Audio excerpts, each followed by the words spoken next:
It's hard to believe that anyone still survives in the ruins of Azovstal, an incendiary bombardment raining fire down on the last Ukrainian defenders.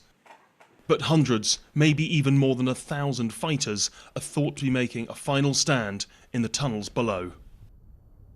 Above ground, tens of thousands of civilians are now living in occupied Mariupol.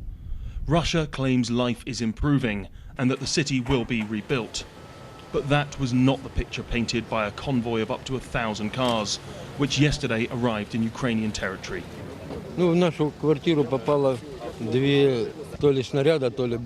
Our flat was destroyed by 2 impacts. These were either shells or bombs. Everything got burnt to the ground.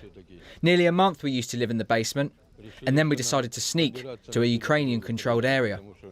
We don't recognise the Donetsk People's Republic. But it's not just civilians leaving the ruins of Mariupol.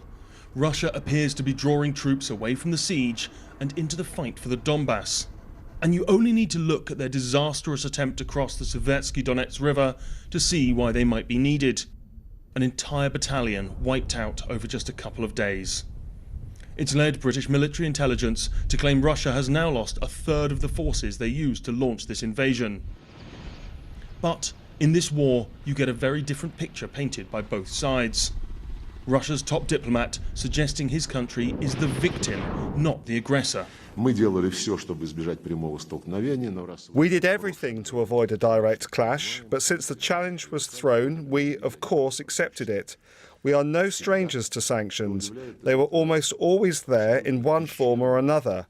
What is surprising is the absolutely cavernous Russophobic surge that has occurred in all so-called civilized countries. But that is not how this war's being seen across Europe.